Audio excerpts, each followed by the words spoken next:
What's up guys, Houndish here, and today we're jumping in with another Destiny 2 video. It is weekly reset, so if you're jumping into the game this week, as you'll probably know, Arms Week is live. We'll talk about that briefly, some of the new weapons, quests, mods, and other limited time components of the event. Don't skip leg day though, of course. If you fancy a few steps, there's also a mini event this week where completing Warlord's Ruin with glaives, bows, and swords only will award a new emblem. Of course, you'll spend half your time jumping if you do that, but it's worth a look. Otherwise, there's also a patch today with some fixes for D2, plus we've got other Bungie updates. So, as always, we'll round it up in the video. If you enjoy this one, you can help me out on the channel by leaving a nice comment down below. Or it could be a mean comment if you prefer. Just be warned, you may make it into my next video. Otherwise though, let's get into it.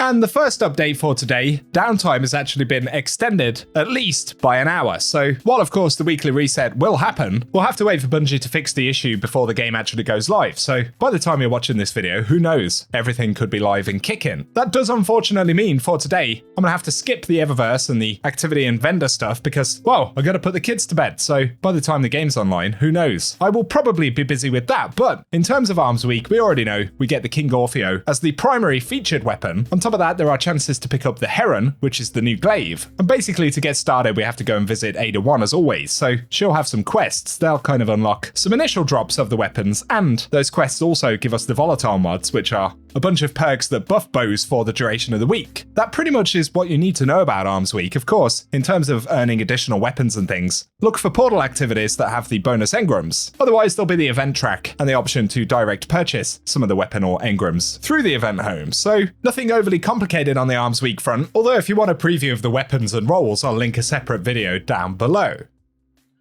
Then of course, now that Vanguard alerts are kind of in a fixed rotation, you can check in there and with Zavala to see what the featured weapons will be. I do sincerely hope that we'll get more Taken armor in the Eververse store this week. So if you're from the future and you already know what's in there, drop us a comment down below. Next up though, we have the patch notes. This is 9.5.5, actually a fairly significant patch, at least in terms of the list of individual changes. Quite a lot of fixes in here. So firstly for Renegades, they fixed issues where invasions would not count as job completions when completing exotic contracts. Another issue where Piker Gang Tier 2 contract was granting additional rewards upon completion. Gotta take that additional reward away, man. Otherwise, an issue where the Out in the Cold mission would not progress if players move too quickly. In the Lawless Frontier, they fixed lighting in the Invader Ready room for Mars invasions to match Venus and Europa invasions. Another issue where in-progress Frontier activities would kick players to orbit if the daily reset occurred mid-run. Another one where cloth physics would not animate properly in some activities. One where the Opportunist Triumph wouldn't progress with some optional objectives, and then minor bug fixes for some Renegade abilities. Otherwise, they also fixed an issue where damage number displayed when hitting players with the Empyrean drop pod was inaccurate, that's a vital fix, and a Renegade ability coin flip animation, which can now be interrupted earlier by the coin throw. They fixed the problem as well with the Fire and Ice mission where if players got kicked and then rejoined, they wouldn't acquire the Praxic Blade. On the Portal side, they fixed a problem where Vanguard alert challenges were resetting after 7 days instead of at the weekly reset. That was actually causing some confusion, so good to know what that is. They fixed a problem in Battleground Conduit where Vex Goblins could spawn behind a shield. Otherwise, in the Arms Dealer, they solved an issue where players who died around the cannons could have their ghost placed in an inaccessible spot, preventing revives. There are other kind of minor things like Dungeon Pinnacle Ops not displaying completion time predictions. Contest of Elders would apply modifiers that were not outlined or selected in rooms. They also fixed the problem in K1 Logistics where the Hive final boss shield could be broken with sunspots. Wow, that's literally taken like 6 months to fix. And they adjusted the Protected Bane, so they reworked drones to no longer clip through walls or get lost in the environment, reduced the drone health. It now randomly spawns between 1 and 3 drones, and while they're present, combatants now have high damage resistance instead of immunity, so I guess it kind of becomes optional to actually destroy the drones in that case. For weapons though, the Praxic Blade, they fixed an issue where the Cormorant reversal projectiles would sometimes cause the health bar rubber banding when striking difficult combatants. On Alethanim, they fixed a visual issue where the crystal would flicker. And in PvE, All-Star grants a 35% multiplicative bonus to weapon damage. In PvP, it's a 15% damage bonus. And they also fixed an issue where collecting special ammo was providing more time to enhanced All-Star than intended. On Adrenaline Junkie though, they fixed an issue where grapple melee and Helion kills were not activating the perk. Then on the ability side for Mobius Quiver, the buff is now removed if super is interrupted. On Combination Blow, they fixed a problem where it was not working in PvP, and on Gunpowder Gamble, they fixed a problem where shooting the dynamite did not count as grenade damage as it wasn't scaling with perks and stats. Otherwise, on the Warlock Lightning Surge, there was a problem where it was giving bolt charge on activation without actually hitting enemies, another issue where the aspect description didn't match that it applies amplified on cast. But for healing and empowering Rift, they fixed a problem where the animation could be cancelled by swapping weapons or emote in.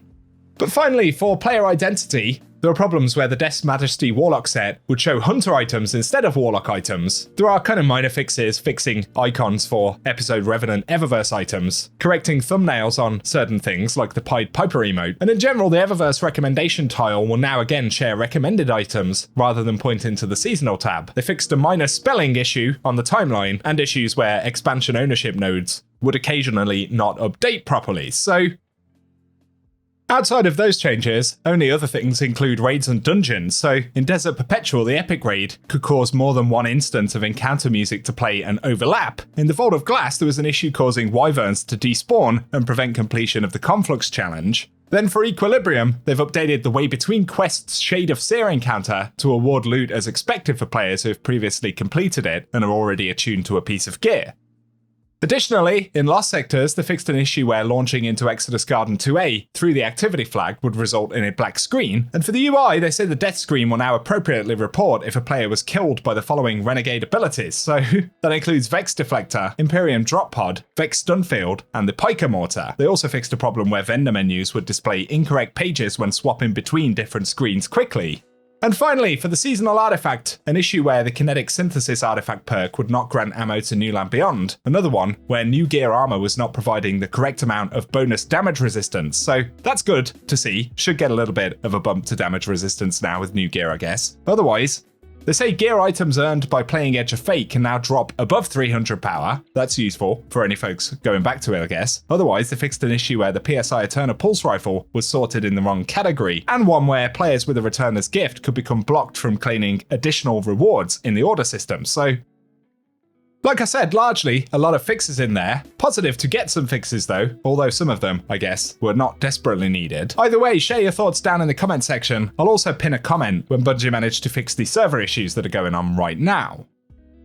For the moment, guys, that is everything we have to round up today. So, if you've enjoyed the video and found it useful, a rating would really help us out on the channel. Also be sure to hit subscribe, I'll keep you up to date with Bungie updates. All the Destiny 2 stuff, hopefully we'll get in that roadmap soon. Maybe a couple of teasers for it, which we'll cover in my next video. So keep it locked and loaded. Otherwise though, cheers for watching, and I hope you guys have an awesome day. Man, I can't wait for my kids to stop bringing diseases home. Bosh, see you later.